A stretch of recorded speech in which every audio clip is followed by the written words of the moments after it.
जय Hind sister and brother. तो जैसा कि हम सबको मालूम है कि हम लोग का 2 फरवरी 2026 से 12th का एग्ज़ाम होगा और उसमें हमारा इंग्लिश का जो एग्ज़ाम 6 तारीख से होगा। और हमें सबसे बड़ी प्रॉब्लम लेखक को याद करने में होती है, मुझे भी होती है। लगभग 3-4 चैप्टर ऐसा है जिसमें मैं खुद कंफ्यूज हो जाती हूँ। तो इसमें मैंने खुद से ट्रिक बनाया है, अगर आपको पसंद आएगा तो आप भी ज़रूर ट्राई कीजिएगा, ज़रूर याद हो जाएगा। तो हमारा प्रोज सेक्शन में फर्स्ट चैप्टर है इंडियन सिविलाइजेशन एंड कल्चर, जिसके लेखक है महात्मा गांधी। तो इसको ऐसे याद करना है कि सभी इंडियन कल्चर में महात्मा है, यानी हम जितने भी इंडियन हैं अपने कल्चर को बनाए रखते हैं और उसमें हम लोग महात्मा हैं। तो इसलिए इसका ट्रिक हो गया सभी इंडियन कल्चर में महात्मा है, हो गया इंडियन सिविलाइजेशन एंड कल्चर। तो इंडिया में सभी लोग अपने कल्चर को बनाए रखने में महात्मा है, तो महात्मा गांधी। दूसरा है भारत इज माई होम, जिसके लेखक है डॉक्टर जाकिर हुसैन। तो इसके याद करना है कि डॉक्टर साहब जितने भी होते हैं, डॉक्टर लोग हंसने के लिए भारत में स्पीच देते हैं। वैसे होता तो नहीं है, लेकिन ट्रिक के लिए डॉक्टर हंसने के लिए भारत में स्पीच देते हैं। मतलब डॉक्टर हंसने, डॉक्टर मतलब डॉक्टर और हंसने मतलब हुसैन। तो डॉक्टर जाकिर हुसैन डॉक्टर हंसने के लिए भारत में स्पीच देते हैं, भारत में। तो भारत एक यहाँ है, इसमें भारत कहीं भी नहीं है, इंडिया है लेकिन भारत नहीं है, तो इसमें इसके लिए भारत हो जाएगा। स्पीच मतलब ये जो चैप्टर है स्पीच है, तो इसका ट्रिक हो गया डॉक्टर हंसने के लिए भारत में स्पीच देते हैं। Bharat is my home, doctor Zakir Hussain. A pinch of snuff, इसके मनोहर माल गांवकर है। मतलब इसका एगो पिंच स्टोरी में गांव वाले मनोहर है। मतलब कोई भी पिंच स्टोरी हो गया, कोई भी पिंच हो गया और स्टोरी में सभी गांव वाले मनोहर है, मतलब मनोहर मतलब सुंदर है। तो एक पिंच स्टोरी में गांव वाले मनोहर है। मतलब एक पिंच मतलब पिंच ऑफ स्नफ, स्टोरी मतलब ये चैप्टर जो है स्टोरी है। गांव वाले मनोहर है मतलब मनोहर माल गांवकर। ये हो गया, ये चैप्टर है I have a dream. I have a dream, जिसके लेखक है मार्टिन लूथर किंग जूनियर। तो जितना भी सीनियर जूनियर होता है, मतलब जब हम लोग भी 12th पास कर जाएंगे तो हमसे भी कोई पूछेगा, मतलब हम लोग सीनियर जो हमसे छोटा होगा 11th 10th, ये जूनियर, तो हम लोग उसको सलाह देंगे। तो यहाँ पर सीनियर मतलब किंग, तो इसको इस तरह याद करना है। किंग जो है जूनियर को ड्रीम के लिए स्पीच देता है। मतलब जितने भी किंग है अपने जूनियर को समझाता है ऐसा करो वैसा करो, उसी प्रकार किंग जूनियर को ड्रीम के लिए स्पीच देता रहता है। किंग जूनियर मतलब Martin Luther king junior, dream के लिए मतलब आई हैव अ ड्रीम, और स्पीच तो ये जो चैप्टर है स्पीच है। और अगला चैप्टर है ideas that have mankind ideas that have helped mankind, जिसके लेखक है बर्ट्रैंड रसेल। मतलब इसमें जो होता है ना, मुझे याद करने में बहुत प्रॉब्लम होता है, तो इसके लिए मैंने बनाया है आइडिया की हेल्प से, मतलब अपने विचारों की हेल्प से बर्तन में रस भरना इजी है। क्या होगा? आइडिया की हेल्प से बर्तन में रस भरना इजी है। आइडियाज की हेल्प यानी आइडियाज हेल्पेड, इसका की पॉइंट ये हो गया, इसका की पॉइंट ये हुआ। तो आइडियाज की हेल्प से ये चैप्टर हो गया। बर्तन में रस, बर्तन में रस मतलब बर्ट्रैंड, और बर्तन से बर्ट्रैंड, रस से रसेल, और इजी, इजी मतलब ऐसे। तो ये जो चैप्टर है ऐसे है, तो इसका ट्रिक ये हुआ आइडियाज की हेल्प से बर्तन में रस भरना इजी है, ये हो गया। अगला चैप्टर है द आर्टिस्ट। द आर्टिस्ट, जिसके लेखक है सीगा नावेया। और इसका ट्रिक है कि इन्हीं का नाम ही याद रखना है।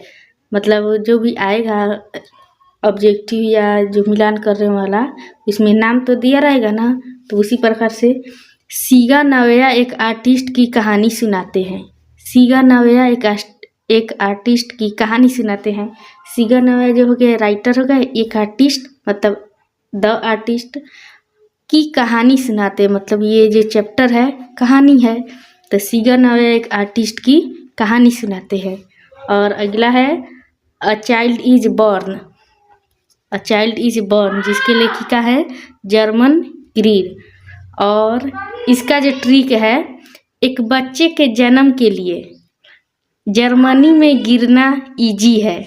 एक बच्चे के जन्म के लिए जर्मनी में गिरना इजी है। एक बच्चे के जन्म के लिए मतलब अ चाइल्ड इज बॉर्न, और जर्मनी में गिरना, जर्मन मतलब ये जर्मन ग्रीर है, तो जर्मन क्या हम लोग जर्मनी मान लेंगे, ग्रीर का गिरना, तो जर्मनी में गिरना इजी है, मतलब ये जो चैप्टर है ऐसे है, याद होगा। एक बच्चे के जन्म के लिए जर्मनी में गिरना इजी है।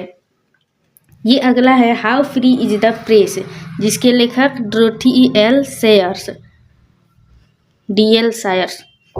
इसको हम सेयर्स लिखा है तो इसको हम शायद बोलेंगे। तो how free is the press, press मतलब मीडिया उडिया, तो प्रेस को फ्री करना शायद इजी है, प्रेस को फ्री करना शायद इजी है। इस समय मीडिया पता नहीं क्या क्या बोलता है, मतलब इस चैप्टर को याद करने का ट्रिक है, प्रेस को फ्री करना शायद इजी है। प्रेस को फ्री मतलब how free is the press, शायद मतलब शेयर्स, इजी मतलब ऐसे, ये जो चैप्टर है ऐसे है। उसके बाद है द अर्थ, द अर्थ जिसके लेखक हैं HE बेट्स। और इसका जो ट्रिक है कि हे, HE से हम लोग हे बोलेंगे, हे हम बेट से धरती पर कहानी सुनते हैं। सभी लोग जो क्रिकेटर जो होते हैं बेट से जो होते हैं क्रिकेट खेलते हैं, लेकिन हम लोग स्टूडेंट हैं तो हम लोग कहानी सुनेंगे। तो इसका ट्रिक हो गया हे हम लोग बेट से धरती पर कहानी सुनते हैं, तो ये ट्रिक हो गया। उसके बाद है यह chapter India through a traveller eyes, India मतलब भारतीय, थ्रू अनुसार, अच्छा ट्रेवलर मतलब जो घूमने आता है वह आँखें। इसका लेखक है पर्ल एस बक। जो इंडिया में आजकल कुछ घटिया विदेशी आता है घूमने और वो भारत के बारे में बहुत खराब कहता है, तो इसके लिए मैंने मतलब ऐसा ट्रिक है, ऐसा होता भी है। तो इंडिया में ट्रैवल करके देखने वाला, इंडिया में ट्रैवलर्स देखने वाला आई, इंडिया में ट्रैवल करके देखने वाला आसानी से पक पक बक बक करता है, मतलब इंडिया को देख लेता है, घूम लेता है, बाद में खराब करता है, पक पक बक बक करते रहता है। आसानी से मतलब इजी, और इजी को ऐसे। तो इसका ट्रिक ये हुआ कि इंडिया में ट्रैवल करके देखने वाला आसानी से इंडिया के बारे में पक पक बक बक करते रहता है। तो ये इंडिया में ट्रैवल करके देखने वाला, तो ये चैप्टर का नाम, और पक पक बक बक यानी पल्स एस बक, आसानी से मतलब ऐसे, तो ये चैप्टर है ऐसे। अगला चैप्टर है शायद ये लास्ट है अ मैरिज प्रपोजल, जिसके राइटर है एंटोन चेखव। और इसका जो ट्रिक है वह शादी के प्रपोज को चेक लेकर ड्रामा करता है। मतलब कोई शादी करने के लिए किसी के पास गया प्रपोज करने, और अपने पास उसके बाद ज़्यादा पैसा है तो चेक लेकर उस लड़की के घर में ड्रामा करता है। तो इसलिए इसका ट्रिक हुआ वह शादी के प्रपोज के चेक को लेकर ड्रामा करता है। ये चैप्टर जो है क्या है, ड्रामा है, और इसके लेखक है एंटोन चेखव। चेक से चेखव, और मैरिज मतलब शादी, प्रपोजल मतलब प्रपोज, वो शादी के प्रपोज के चेक लेकर ड्रामा करता है। जितना भी प्रो सेक्शन वाले राइटर थे उन सबका तो हमने ट्रिक से याद कर लिया है। अब जो पोएट्री सेक्शन है उसमें से पहला चैप्टर है हमारा Swedish love I do not go. इसका ट्रिक याद रखना है, स्वीट लव हमेशा डन, स्वीट मतलब मीठा, प्रेम हमेशा डन होता है, अच्छा होता है, तो इसका याद करेंगे स्वीट लव हमेशा डन, इसके राइटर जॉन डन। दूसरा है सॉन्ग ऑफ माई सेल्फ मतलब खुद के लिए, सॉन्ग मतलब गाना, और इसका जो राइटर है वॉल्ट वाइटमैन। वाइट्स का मतलब वाइट मैन गोरा होता है, मैन मतलब आदमी, तो इसका जो ट्रिक हुआ, एक गोरा आदमी यानी वाइट मैन खुद के लिए गाना गाता है, खुद के लिए मतलब माई सेल्फ सॉन्ग। तो ये हो गया एक गोरा आदमी खुद के लिए गाता है। ठीक, song of my self what it mean, गोरा आदमी खुद के लिए गाता है। तीसरा चैप्टर है now the leaves are falling fast, जिसके राइटर W.H. ऑडेन। तो इसका जो ट्रिक है कि फॉलिंग फास्ट में पत्ता और उड़ता है, फॉलिंग फास्ट में पत्ता और उड़ता है। फॉलिंग फास्ट मतलब ये चैप्टर हुआ, पत्ता मतलब लीव्स माने पत्ता, और उड़ता है तो W.H. ऑडेन, तो AUD है, इसको और कर सकते हैं ऑडेन, तो उड़ता है। तो now the leaves are falling fast, W.H. Auden, falling fast में पत्ता और उड़ता है, इसके राइटर W.H. ऑडेन।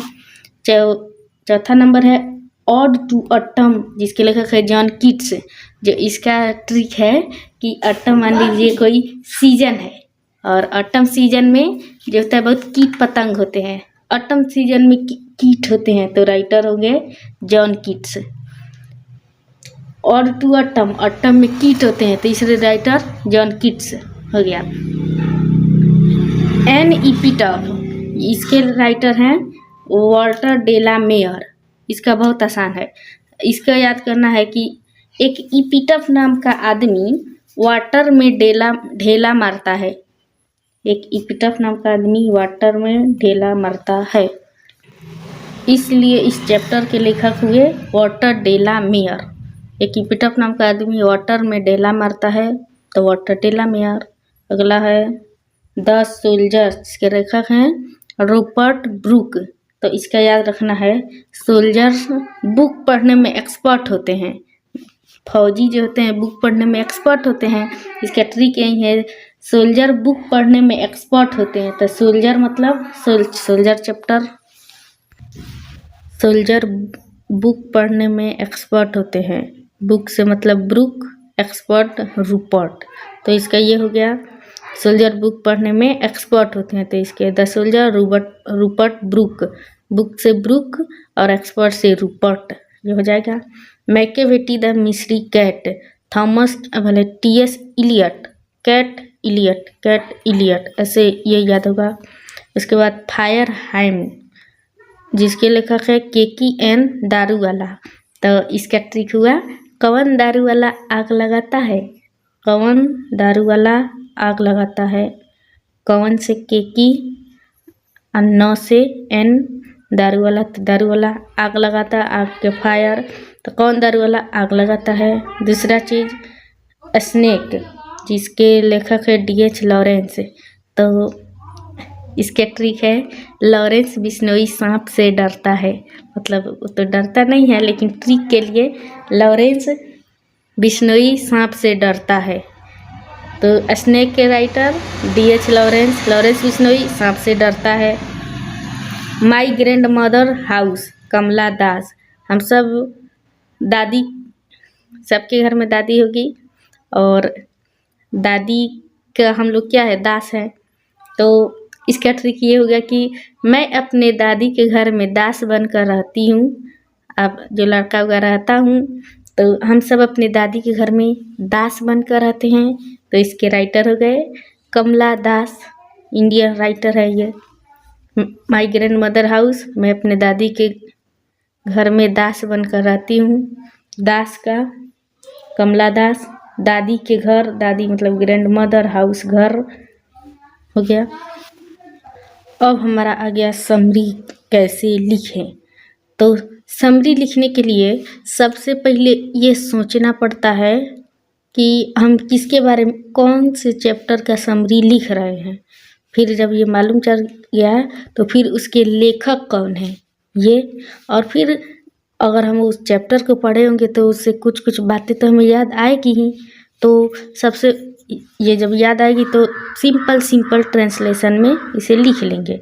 जैसे अगर मुझे इंडियन सिविलाइजेशन कल्चर का समरी लिखना है, तो इसमें भारतीय सभ्यता के बारे में बताया गया है और दूसरे सभ्यता की तुलना किया गया है। तो इसका मतलब इसमें ऐसा ही कुछ है, और इसके राइटर है महात्मा गांधी। तो इसमें क्या लिखना है, सबसे पहले चैप्टर और उसके बाद जो लेखक है उनके बारे में थोड़ा सा, तो मैंने इस प्रकार से लिख दिया है।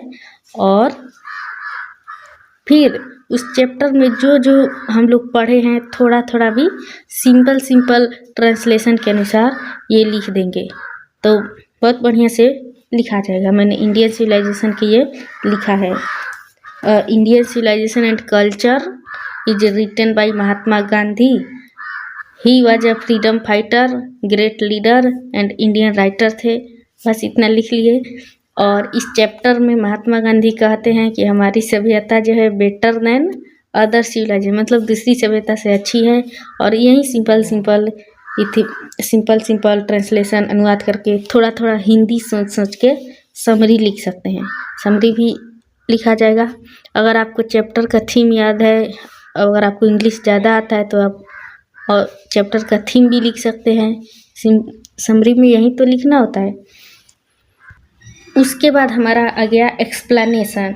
तो एक्सप्लेनेशन में सबसे बड़ी प्रॉब्लम होती है कि किस चैप्टर का है, यह पहचानना मुश्किल होता है। उसके बाद सबसे मतलब इसमें एक्सपर्ट होना चाहिए, ये आना चाहिए कि यह कौन से चैप्टर का पंक्ति है। ये अगर हमें आ गया तो उसके लेखक के बारे में लिख लेंगे, और वो नहीं आएगा तो उसी समरी को उतार देंगे, या नहीं तो अपने से सिंपल ट्रांसलेशन में लिख देंगे। तो मैंने ये सिविलाइजेशन वाला लिखा है अपने से सिंपल ट्रांसलेशन में। जिस प्रकार से समरी होता है उसी प्रकार से एक्सप्लेनेशन में भी लिख देंगे, ये हो जाएगा। उस प्रकार से एक्सप्लेनेशन भी कर सकते हैं। और जब बारी आती है क्वेश्चन आंसर की, ये तो पता नहीं इसमें ये काम आएगा कि नहीं। इसमें सबसे बड़ी प्रॉब्लम है उस क्वेश्चन को मालूम करने की कौन से चैप्टर का है। अगर चैप्टर मालूम पड़ गया तो उसकी थीम लेखक अनुसार मतलब और भी अपने अपने से थोड़ी थोड़ी जोड़ कर लिख सकते हैं। तो क्वेश्चन आंसर भी आपको ऐसे लिखना है, चाहे एक्सप्लेनेशन हो, समरी हो या क्वेश्चन आंसर हो, सभी में प्रॉब्लम है कि यह कौन से चैप्टर का है, चैप्टर का थीम क्या है। थोड़े से चैप्टर के बारे में, थोड़े से लेखक के बारे में इतना मालूम रहना चाहिए। उसके बाद बल्ले बल्ले इतना तो बन ही जाएगा। पता नहीं मार्क्स आएगा कि नहीं, ये मुझे नहीं मालूम, क्योंकि मैं भी इसी वर्ष देने वाली हूँ एग्ज़ाम इंग्लिश का। और ये जो देख रहे हैं ये सब जो है मैंने मॉडल पेपर बनाया है, सॉल्यूशन किया है, उसी में से है ये सब। आप लोग मॉडल पेपर बनाते रहिए, या प्रीवियस ईयर क्वेश्चन थोड़ी सी हेल्प करेगा। और देख लीजिए,